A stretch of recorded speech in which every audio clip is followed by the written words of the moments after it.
बिस्मिल्लाहिर्रहमानिर्रहीम, अस्सलाम वालेकुम viewers. Consult decide and by CDB properties के प्लेटफॉर्म से मैं हूं उसामा सईद। व्यूअर्स, आखिर फ़ेज़ 4 बहरिया ऑर्चर्ड का इतना ज़्यादा क्यों आपको हाईली रिकमेंड किया जाता है कि ऐसी क्या क्या रीज़न्स हैं। अगर आप यहां पर कोई भी प्रॉपर्टी परचेज़ करते हैं तो आपको उस प्रॉपर्टी की जो भी आपने परचेज़ की होगी फ्यूचर के अंदर यहाँ पर आपको उस प्रॉपर्टी के अगेंस्ट मैक्सिमम आपको प्रॉफिट मिल रहा होगा। व्यूअर्स, आज की इस वीडियो में मैं आपके साथ कुछ रीज़न्स, इसके कुछ फैक्टर्स डिस्कस करूँगा जिसकी वजह से आपको भी आइडिया हो जाएगा कि यहाँ पर आपकी आज की हुई इन्वेस्टमेंट फ्यूचर के अंदर कितनी ज़्यादा प्रॉफिटेबल साबित हो सकती है। सबसे पहले तो व्यूअर्स बात करें कि किसी भी सोसाइटी के अंदर जब आप इन्वेस्टमेंट करने जा रहे होते हैं तो आपको उस सोसाइटी का अगर इंफ्रास्ट्रक्चर आपको मालूम है कि उसका इंफ्रास्ट्रक्चर किस तरह का होगा, कितना ज़्यादा बेहतरीन होगा, जितना भी ज़्यादा उसका इंफ्रास्ट्रक्चर बेहतरीन होगा तो आपको जो भी आपकी वहाँ पर प्रॉपर्टी होगी, आपको वहाँ पर उस प्रॉपर्टी की जो वैल्यू होगी एक वाज़े आपको एक अच्छा आपको इंक्रीज़ देखने को मिलेगा।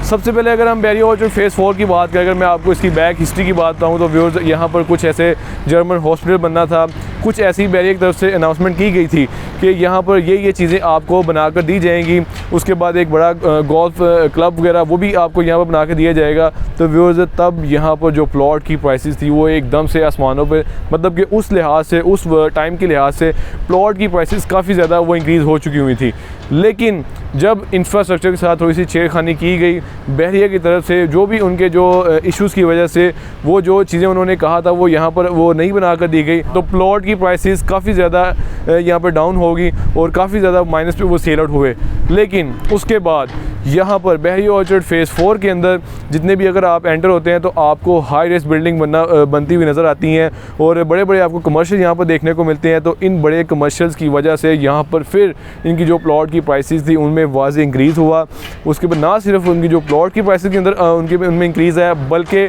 जितने भी यहाँ पर शॉपिंग मॉल्स यहाँ पर लॉन्च हुए उनके अंदर भी यहाँ पर बाइंग सेलिंग हुई, उनकी प्राइसेस के अंदर भी एक वाज़े इंक्रीज़ आया। उसके बाद यहाँ पर भी एक अच्छी डिमांड इंक्रीज़ हुई। लोगों ने इस चीज़ को समझा कि फ्यूचर के अंदर जो भी यहाँ पे जो मॉल लॉन्च हो रहे हैं यहाँ पर इन चीज़ की ज़रूरत है और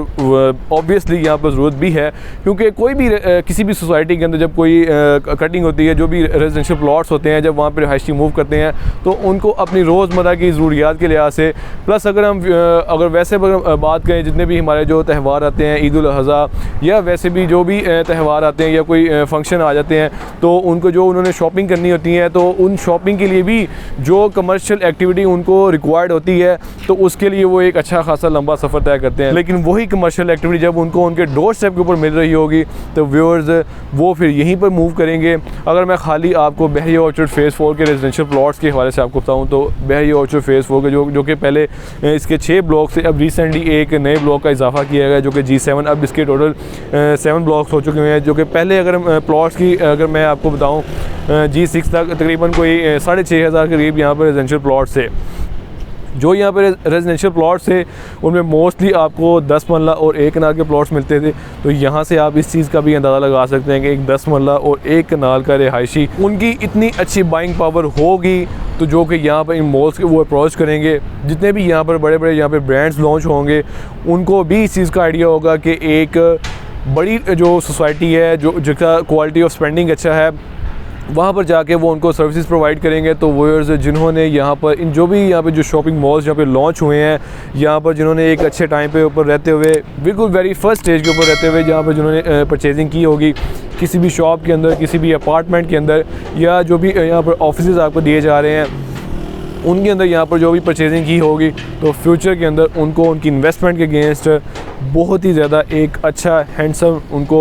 रिटर्न मिल रहा होगा। अगर जिन्होंने यहाँ पर अपनी रेंटल इनकम लिहाज से भी उसके इनको कंसीडर किया होगा तो फ्यूचर के अंदर उनको उनकी रेंटल इनकम के लिहाज से उनको जो उन्होंने प्रॉपर्टी परचेज़ की होगी एक अच्छी और हैंडसम रेंटल इनकम उनको मिल रही होगी। तो व्यूअर्स, आपको इसको ज़रूर कंसीडर करना चाहिए। जैसे मैंने आपको बताया कि जो अक्सर जो मैंने फैक्टर्स आपको डिस्कस करूँगा, अगर मैं आपको बहरिया ऑर्चर्ड फ़ेज़ 4 का एक थोड़ा सा ओवरव्यू दूँ तो G1 ब्लॉक के अंदर आपको एक बड़ा ही एक शानदार मॉल मिलता है जो कि टाइम स्क्वायर मॉल है। उसके बाद G2 ब्लॉक के अंदर आपको ऑर्चर्ड मॉल मिलता है, उसमें आपको मज़ीद 4 से 5 और भी आपको डिफरेंट डेवलपर्स आपको शॉपिंग मॉल्स आपको दिए जा रहे हैं, जिनमें कोई नाम लूँ तो एक जो सरे फरिश्त है जिसका बहुत ज़्यादा आजकल शोर भी चल रहा है। क्यों शोर चल रहा है कि ये वो डेवलपर है जिसने सबसे पहले कंस्ट्रक्शन का काम स्टार्ट किया, कंस्ट्रक्शन के बाद यहाँ पर बुकिंग स्टार्ट की।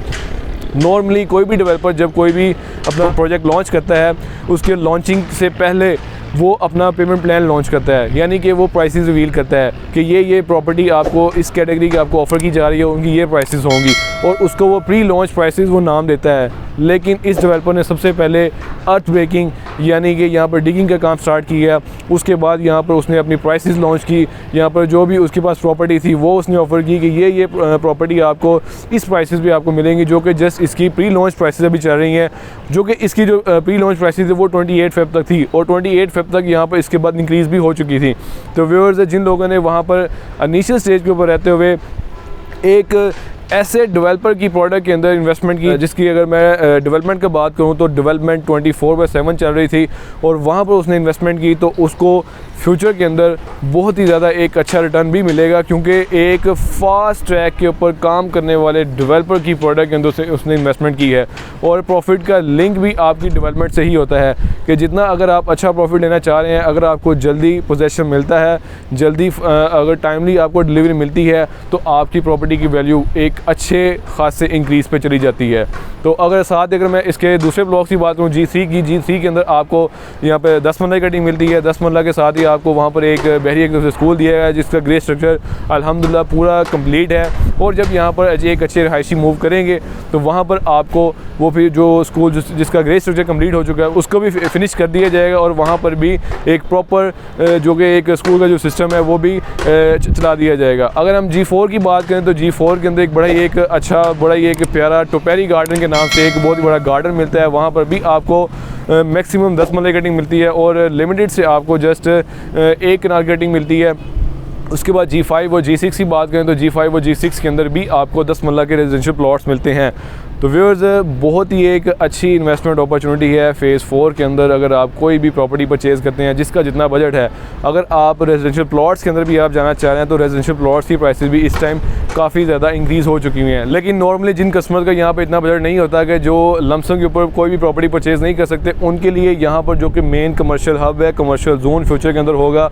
वो इनको कंसिडर कर सकते हैं कि इंस्टॉलमेंट्स के ऊपर वो एक कमर्शियल प्रॉपर्टी के अंदर इन्वेस्टमेंट कर रहे हैं। और इंस्टॉलमेंट के ऊपर जो भी अगर वो प्रॉपर्टी परचेज़ करते हैं, जिनका अगर लिमिटेड सा बजट भी है, तो वो फ्यूचर के अंदर जब उनकी प्रॉपर्टी कंप्लीट हो जाएगी, उनकी इंस्टॉलमेंट कंप्लीट हो जाएगी, डिलीवर भी हो जाएगी, तो वो अपनी मर्ज़ी से उसको चाहे तो एक अच्छे प्रॉफिट का डिस्पोज ऑफ कर सकते हैं, यानी कि सेल आउट कर सकते हैं, या अगर वहाँ बिज़नेस रन करना चाह रहे हैं तो बिज़नेस भी रन कर सकते हैं, या अगर वो एक हैंडसम रेंटल इनकम लेना चाह रहे हैं तो एक अच्छे किसी ब्रांड को रेंट आउट करके वो एक अच्छा रेंटल इनकम जनरेट कर सकते हैं। तो व्यूअर्स, मैं उम्मीद करता हूँ आपको आज की वीडियो पसंद आई होगी। जो भी मैंने अपनी तरफ से पूरी कोशिश की है कि आपको इस फ़ेज़ 4 की अहमियत का आपको बताऊँ कि इस फ़ेज़ 4 की इतनी ज़्यादा अहमियत क्यों है, और फ्यूचर के अंदर यहाँ पर जिन लोगों ने एक अच्छे टाइम के ऊपर रहते हुए प्रॉपर्टी परचेज़ की होगी, फ्यूचर के अंदर उनकी वो प्रॉपर्टी की वैल्यू कहाँ तक पहुँच चुकी होगी। तो व्यूअर्स, इसके फैक्टर्स मैंने आपसे डिस्कस किए, आपने खुद ही इस चीज़ से अंदाज़ा लगा लिया होगा कि यहाँ पर आज की हुई आपकी इन्वेस्टमेंट फ्यूचर के अंदर कितनी ज़्यादा प्रॉफिटेबल साबित हो सकती है।